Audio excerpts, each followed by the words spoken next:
So previously on this tutorial we have learned about structural analysis, we have learned about the finite element method, and we have learned about the details of SolidWorks simulation.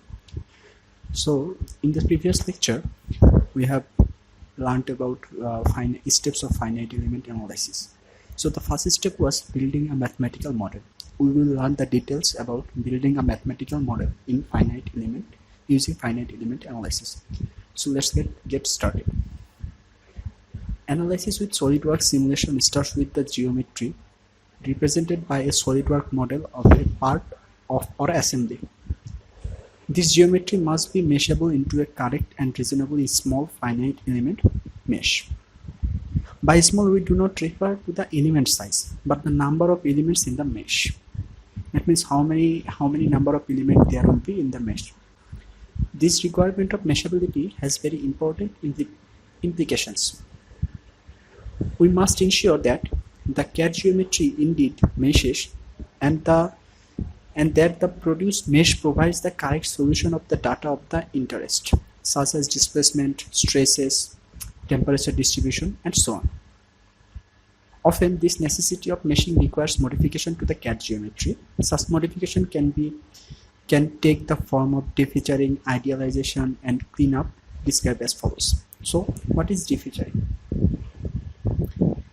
Defeaturing refers to the process of suppressing or removing geometry features deemed insignificant for analysis, such as external fillets, rounds, logos, and so on.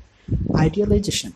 Idealization presents a more aggressive exercise that may differ from solid CAD geometry as, for example, when representing thin walls with surfaces. So when we work with thin walls or surfaces, we need idealization. Now we move to cleanup. What is cleanup? Cleanup is sometimes required because the meshable geometry must satisfy much higher quality requirements than those commonly followed in solid modeling. For cleanup, we can use CAD quality control tools to check for problems like silver bases or multiple entities that the CAD model could tolerate but would make meshing difficult or impossible. Move on to the next. Here it is shown a mathematical model. We have applied some defeaturing here, and we can see, as we can see, here is the CAD geometry with some fillets, and the simplified geometry has no fillets in it. So the mathematical model has been defeatured to run the structural analysis or finite element analysis. Having prepared a meshable but not yet meshed geometry with different material properties, loads, supports, and restraints, and provide information on the type of analysis that we wish to perform. This procedure completes the creation of mathematical model. Note that the process of creating the mathematical model is not FEA specific. FEA has not yet entered the picture. So here we have just built a mathematical model. FEA has not entered the pictures yet. We will in the next slide we will see how FEA is applied to the model. So here, building the finite element model. That means in this model we have applied the finite element model. Now we will split the mathematical model into finite elements through a process of discretization, better known as meshing. Discretization visually manifests itself as the meshing of geometry. However, loads and supports are also discretized, and after the model has been meshed, the discretized loads and supports are applied to nodes of the finite element mesh. Here is a term named nodes. We will learn about nodes in the next lecture or slides. So we have built a mathematical model in the previous slide. The model has been discretized and FEA model has been created. Here we can see small portions has been created on the model. These small portions, every small portion is called a finite element, as we discussed before. So now we applied the numerical solver and we have got the FEA result. Here we can see the red areas and the green areas, the blue areas. That means the model has been analyzed. So move on to the next. How the solving process gone. We will learn about that. After creating the finite element model, we use a solver provided in SolidWorks simulation to produce the desired data of interest, analyzing the result. So now we have got our finite element analysis completed, and we have got a model similar as this one. So how will we analyze the result? To analyze the result, the analysis of result is often the most difficult step of all. The analysis provides very detailed results data, which can be presented in almost any format. Proper interpretation of results requires that we appreciate the assumptions, simplifications, and errors introduced in the first three steps. Building the mathematical model, building the finite element model, and solving the finite element. I hope this is clear to you. Next, move to the next one.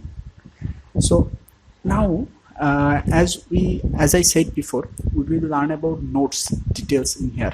So for that, we will need to learn about the finite elements. What are the finite elements and the details of finite elements?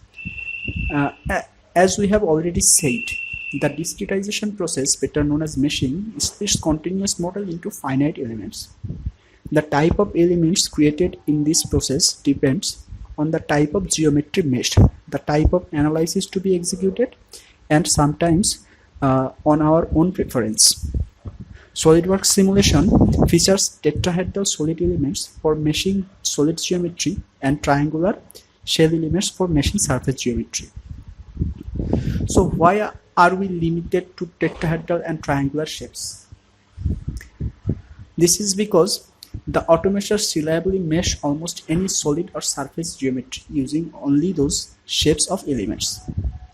Elements in other shapes such as hexahedral or brick elements cannot be created reliably by the present-day automeshers. This limitation is not specific to automeshers used in SolidWorks simulation. A reliable brick element automesher has not been invented yet. So that's why we are limited to tetrahedral and triangular shapes only. So finite element types available in SolidWorks simulations. There are 5 element types are available in SolidWorks simulations. The first one is first order solid tetrahedral elements. Second one is second order solid tetrahedral elements. Third one is first order triangular shell elements. Fourth one is second order triangular shell elements. And the fifth one is beam elements. As we discussed before, only the tetrahedral and triangular shell elements, and the extra one is beam elements. Okay, so let's talk about first order solid tetrahedral elements. As you can see here, first order or draft quality tetrahedral elements model the first order displacement field in their volume along faces and edges. The linear or the first order displacement field give these elements their name, first order elements. So we have known why it is called first order tetrahedral elements. So if you recall from the mechanics of materials, strain is the first derivative of displacement. We know this from the basic mechanics. Therefore, strain obtained by derivating displacement and consequently stress are both constant in first order tetrahedral elements. Each first order tetrahedral elements has total of 4 nodes. Here we can see this is a first order solid tetrahedral elements. It has 4 nodes. Here is the 1, here is the 2nd, 3rd, 4th. There is these points are called nodes. So we have 4 nodes in here, one in each corner. So each node has 3 degrees of freedom. Here is a new term called degrees of freedom. We will learn about degrees of freedom in the later slides, meaning that the nodal displacement can be fully described by 3 translation components. The edges of first order elements are straight and the faces are flat. These edges and faces must remain straight and flat after the element experiences deformation under an applied load. Excessively large elements are used for this mesh would not be sufficiently refined for any analysis. In this model, here is an elbow shaped model. Here we can see the first order tetrahedral elements. Here, if we consider this is a first order tetrahedral elements. The mesh has been created in largely for the consideration of example, but this will not give any sustainable result. So here we can see this nodal area must have to remain straight after the deformation. Here we can see, if we see this model here, this figure right here, this was before the deformation and this was after the deformation. It's remaining straight always, as always. So this is the details about first order tetrahedral elements. We will now move to second order solid tetrahedral elements. So second order or high quality solid tetrahedral elements models thus model the second order or parabolic displacement field and consequently first order stress field. The second order displacement fields give these elements their name second order elements. So each second order tetrahedral has 10 nodes. Here if we take a look at this figure right here, 1 2 3 4 5 6 7 8 9 and 10. We have 10 nodes in this second order tetrahedral solid elements. So and each node has 3 degrees of freedom as before. The edges and faces of second order elements can assume curvilinear shapes if the elements need to map to curvilinear geometry and during the deformation process when the elements deform under force. Therefore, these elements map precisely to curvilinear geometry. If a geometry has a curved surface, then these second order tetrahedral elements are applied. As we can see from here, that parabolic displacement field causes their name to be second order tetrahedral elements. And here we can see the after deformation result. After deformation, the straight lines deform to this parabolic shape of lines, and the nodes remain the same as before, 10, and each node has 3 degrees of freedom. So this is the details about first order and second order tetrahedral elements. Now we will move to first order triangular shell elements.